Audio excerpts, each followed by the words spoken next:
All right, 25 minutes before 11 o'clock. Thank you for tuning in. I had a little flashback just a moment ago.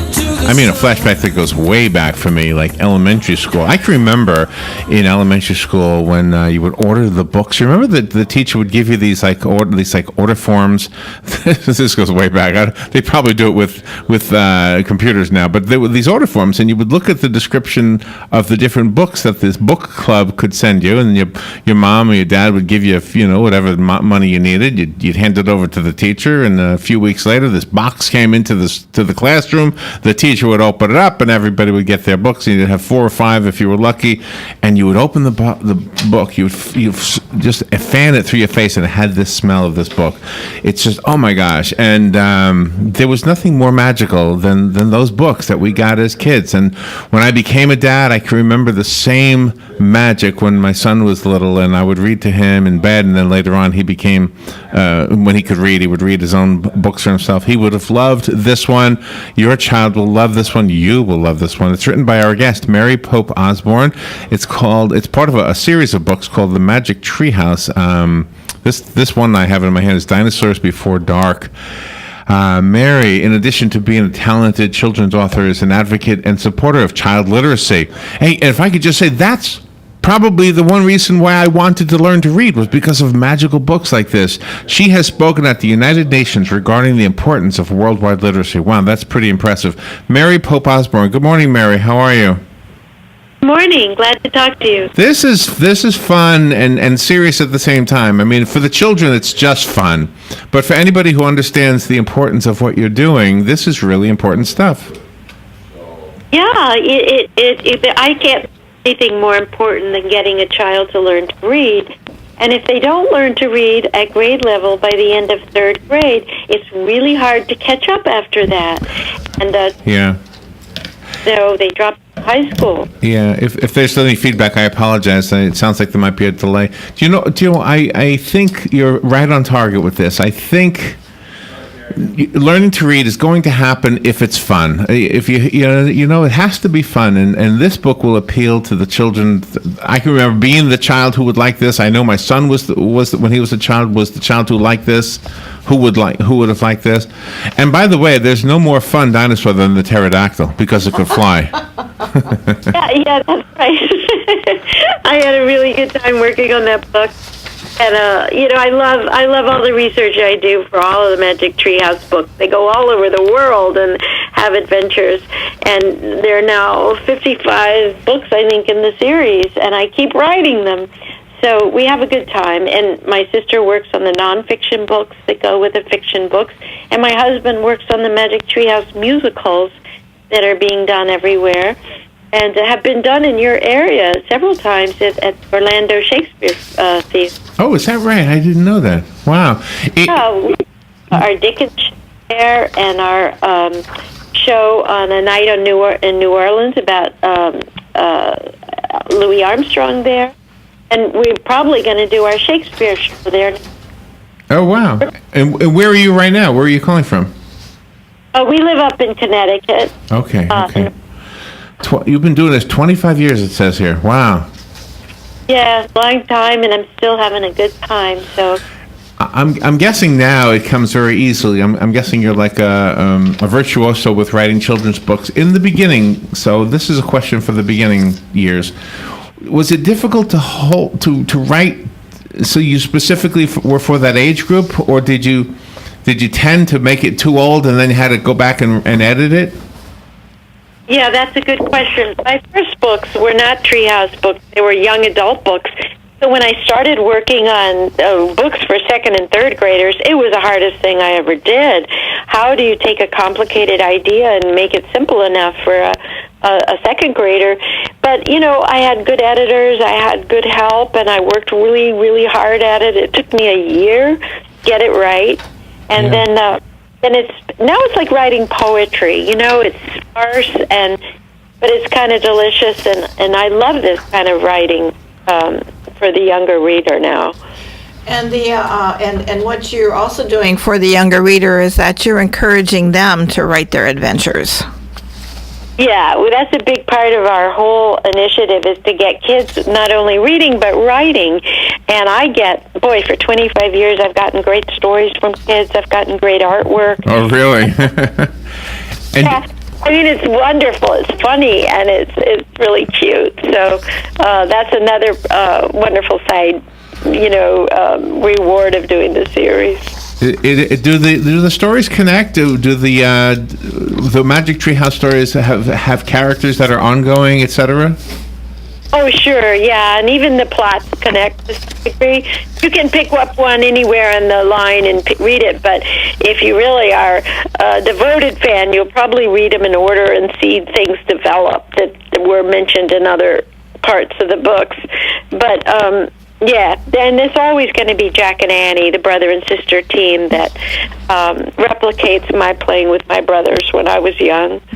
And I'm really glad that the writing for children has evolved from when I was a child in the late 1950s. We always had the Dick and Jane and Spot books and things, and now children's books are written in a more sophisticated vein, and I think that's a very, very good idea.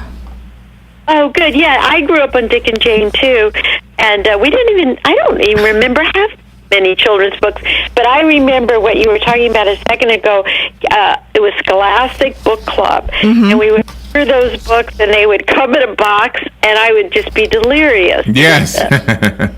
I remember that so well.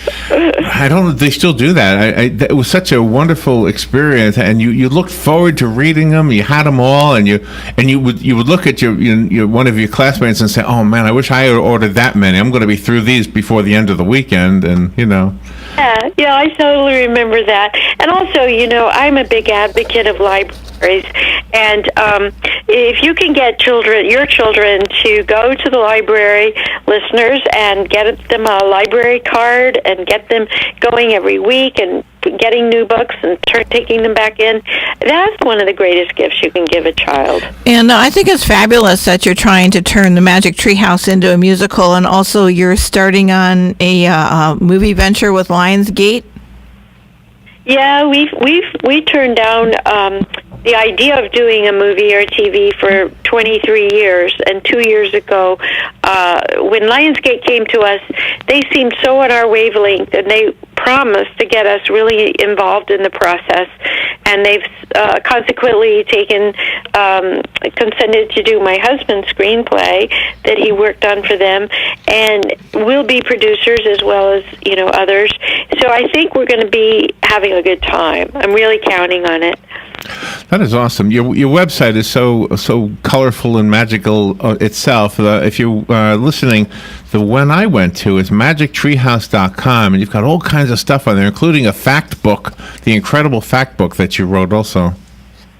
Yeah, but I just can't take credit for that. My husband started that line. My name's on it, but Will Osborne did it, and then my sister, Natalie Pope Boyce, took over after Will did 8, and then he turned to the musicals. Natalie's done over 30. So I have great co-workers, and this is so much fun. And we up in New England, there's about 5 of us. 3 of us do musicals, and 2 of us write our different lines of books. And we're always thinking about projects and having a. What an honor to have you on our show, Mary. Mary has sold more than 134 million books. That's that is amazing. Just retire. She's not going to retire. I have one of those books. It's called Magic Treehouse #1 Dinosaurs Before Dark. Call me if you want it for a child in your life that will love it. I know you've got to go to do other radio interviews. Mary, thank you for being on the air with us. And if you happen to be in the Orlando area, come by the studio. We'd love to have you in the studio. I will. I'll be there next year, hopefully. That would be awesome. Thank you, Mary. All right, we'll be right back.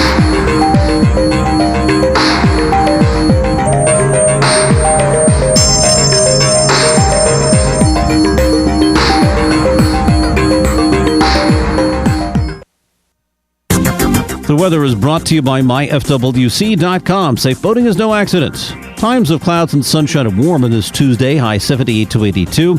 Then becoming mostly cloudy Tuesday nights with a shower in spots late, low 61 to 65. Wednesday will be cloudy and not as warm with periods of rain, some heavy, and a thunderstorm. There could be some flooding, the highs in the 70s.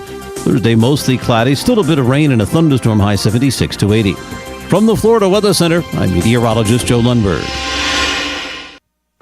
Get it for less at the DIY Home Center outlet. Get top quality real wood cabinets the same or less than the big box stores are selling the cheap stuff. And that's not all. Drywall screws big box stores are $6.47 a pound. At DIY, only $4.99. Plus, DIY has the largest selection of mobile home parts and accessories anywhere. From carpet to doors, get the DIY supplies you need for less. The DIY Home Center outlet. We are your building material closeout store. 2191 Northwest 10th Street, just 2 miles east of I-75. You're going to love your new windows and the immediate energy savings when you work with Renewal by Anderson. You'll experience legendary quality and installation. Visit renewalbyanderson.com for a free in-home consultation with the pros. Right now, save 20% on windows, doors, and installation. No money down, 0% interest, and 0 payments for 12 months with approved credit. Visit renewalbyanderson.com. renewalbyanderson.com. Offer ends February 28th. License CGC 1524135. On top of the world, Ocala's premier active adult community has done it again, and this time it's bigger and better than ever before. 10 new, never-before-seen decorated models will make their debut on Saturday, February 25th at 10 a.m.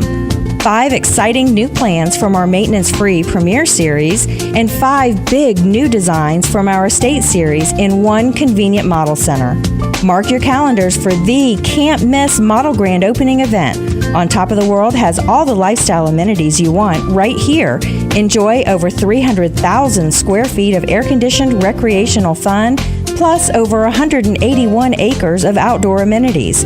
Join us on Saturday, February 25th, 10 a.m. to 4 p.m., and tour our 10 new decorated models. On Top of the World is located on State Road 200 west of I-75 in Ocala, or visit online at ontopoftheworld.com. That's ontopoftheworld.com. Equal housing opportunity. Here is a 30-second news brief from the source WOCA. Prosecutors in Florida can seek the death penalty according to a new court ruling. A Denellen High School teacher is facing molestation charges after deputies say he inappropriately touched a 15-year-old student. The U.S. space program is hopeful that the Trump administration's plan to invest $1 trillion in infrastructure projects will mean increased space industry funding. And a United Airlines flight from Chicago to Fort Myers was aborted by 2 blown tires. And that is your 30-second news brief from the source. Hi, I'm Big Daddy Don. Said to support adoption by purchasing a Choose Life license plate from your county tag office. You know, it costs a lot to give a child life. Many times a woman is forced to make a bad choice because of financial pressures. Help save the lives of the unborn children by aiding women whom choose life instead of abortion. Take a stand for life. Purchase your Choose Life license plate today. For more information, go to chooselife.org or call 352-624-2854. You deserve a little getaway, so WOCA and Red Roof Inn are going to give you one. Throughout the month of February, tune in to AM Ocala Live, especially at 50 minutes past the hour. Why 50 minutes past the hour? Because Red Roof Inn now has over 50 Red Roof Inn Plus locations with new upgrades and amenities to make your stay great. And we're giving some lucky listeners a free night stay at any Red Roof Inn around the country. All you have to do is listen for Larry and Robin to tell you to call. So tune in and win from WOCA and Red Roof Inn. Coming this and every second Friday of the month at 11 a.m. is Trinity Healthcare Medical Center with your host, Dr. David Kuhn. Trinity Healthcare Medical Center is Ocala's only progressive primary care clinic. Be sure to listen in and also check their website at thcmc.com. Then call them with your questions at 512-0000. That's 512-0000. That's every second Friday at 11 a.m. for Trinity Healthcare Medical Center here on The Source WOCA. Come to the 4th Annual Habitat Strawberry Festival on March 4th, 2017 at the McPherson Government Complex. The festival's goal is not only to have vendors, food, a car show, a kids zone, live entertainment featuring one flight up, a lip sync competition, police versus fire department pie eating contest, and all things strawberry. But to also raise funds to build a habitat home for a family in our community. Check out the website, habitatocala.org, and follow the link. The Habitat for Humanity Strawberry Festival is March 4th with breakfast served at 7:30. Free parking, free admission. The weather is brought to you by myfwc.com. Safe boating is no accident. Times of clouds and sunshine and warm on this Tuesday, high 78 to 82. Then becoming mostly cloudy Tuesday nights with a shower in spots late, low 61 to 65. Wednesday will be cloudy and not as warm with periods of rain, some heavy, and a thunderstorm. There could be some flooding, the highs in the 70s. Thursday, mostly cloudy. Still a bit of rain and a thunderstorm, high 76 to 80. From the Florida Weather Center, I'm meteorologist Joe Lundberg. Ocala's information station, 1370 WOCA. Ocala.